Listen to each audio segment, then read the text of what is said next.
হিন্দু মুসলিম খ্রিস্টান সবাই মোদিজির গ্যারেন্টি, সবাই তার বাড়িতে এই পরিষেবা পাবেন।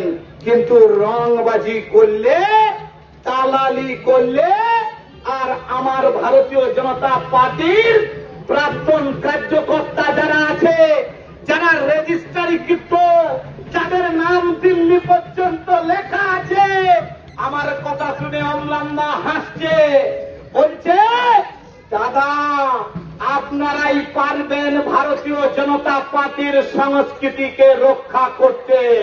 নিশ্চিত আমি বলেছি যে এত গরুর চেয়ে শূন্য গোল অনেক ভালো।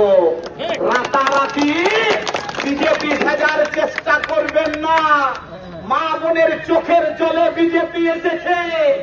এই জায়গায় 500-র অধিক কার্যকর্তার বাড়ি আপনারা চালিয়েছেন। বিচার আপনাকে ভগবান দেবে।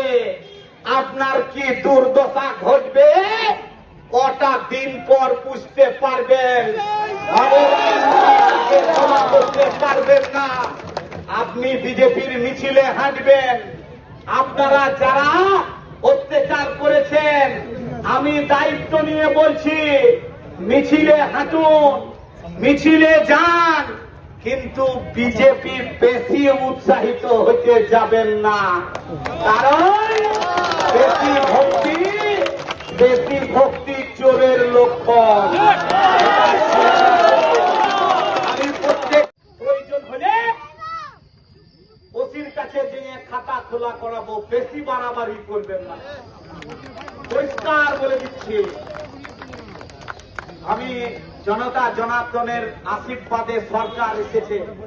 মানুষকে আমি নতমস্তকে প্রণাম জানাচ্ছি, অভিনন্দন জানাচ্ছি যে আপনারাই হচ্ছেন শ্রেষ্ঠ বীর। কারণ বীরকে খ্যাঁকশিয়াল করেছেন। কে বলেছিল না যে বীরের মতো তাকে জেল থেকে বার করে নিয়ে এসো? কেউ বলেছিল? আর সেই বীরকে আপনারা খ্যাঁকশিয়াল বানিয়েছেন। আর একজন তো আবার জেলা পরিষদে থেকেই জেলা পরিষদে ঢুকতে পারছে না, এটা জেনে রাখুন। তাই সবার ওপর মানুষ সত্য, তাহার ওপরে নাই। মানুষকে ভালোবাসা দিন, মানুষের পাশে থাকুন, আর মানুষের কাজ করতে চাই আমরা।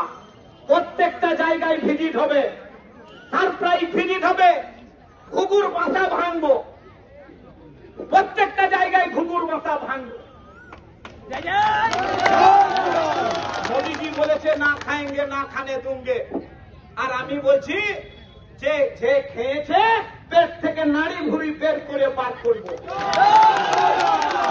খেতে দেবো না, যা খেয়েছো উগুলে বার করাবো।